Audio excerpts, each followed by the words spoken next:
இன்னைக்கு 4:19 காலைல எழுந்தோன்னே நானும் என் தம்பி ரெடி ஆயிட்டோம். கிரவுண்டுக்கு போற பிளான் கேன்சல் கைஸ். ஏன்னா நேத்து அடிச்ச மழைக்கு கிரவுண்ட் எல்லாம் தனித்தனியா இருக்கும். அப்படியே கிரவுண்டு கேன்சல் பண்ணிட்டு மெயின் ரோட்டுக்கு வந்துட்டோம் கைஸ். எப்பவுமே எங்க ஊர் பிரிட்ஜ் கிராஸ் பண்றப்போ ஐயனை வணங்கிட்டு தான் கைஸ் கிராஸ் பண்ணுவேன். அந்த மாதிரி இன்னைக்கு திரும்பி பாக்குறப்போ வியூ வேற லெவல்ல இருந்தது. ஐயனை வணங்கிட்டு 1 கிலோமீட்டர் ரன்னிங் 1 கிலோமீட்டர் வாக்கிங் முடிச்சுட்டு கிரவுண்ட் எப்படிதான் இருக்குதுன்னு சொல்லிட்டு பார்க்கலாம் நானும் என் தம்பியும் கிளம்பிட்டோம் கைஸ். கிரவுண்டுக்கு வந்து பார்த்தா நினைச்ச மாதிரியே எங்க பார்த்தாலும் தனித்தனியா சேர தான் கைஸ் இருந்துச்சு. இதுல எங்க எக்ஸசைஸ் பண்றது? நானும் 6 பேக் சேலஞ்ச் ஸ்டார்ட் பண்ண நாள்ல இருந்து எதனா ஒரு சம்பவம் நடந்துனே இருக்குது. ஆனா எக்ஸசைஸ் மிஸ் ஆகுமோ தவிர என்னோட டயட் இனிமே மிஸ் ஆகுது. அதுல கரெக்டா இருப்பேன். சரி விடு பிரவீன, எதுவும் இருந்தாலும் பார்த்துக்கலான்னு என் மனசை தேத்திக்கினேன் கைஸ்.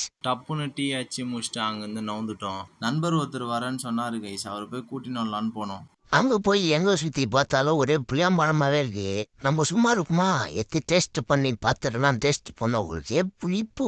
வீட்டுக்கு வந்ததும் வழக்கம் போல சிக்கனே ஓடிச்சு ஆச்சு நாக் அவுட் பண்ணிட்டேன். சும்மா பைக்லயே எதுக்கு போயிட்டு வந்துனுக்கணும், கொஞ்சம் கேலரிஸை பர்ன் பண்ணலான்னு சொல்லிட்டு நடராஜா சர்வீஸ்லயே போயிட்டு சிக்கனை வாங்கிட்டு வந்துட்டேன் கைஸ்.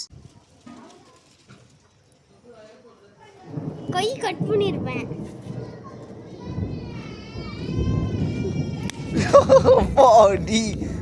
வலிதுரி. உனக்கு நோர் அடி வேணா என்ன பண்ணினே இருக்கு. வயிறு வயிறு வயிறு வயிறு.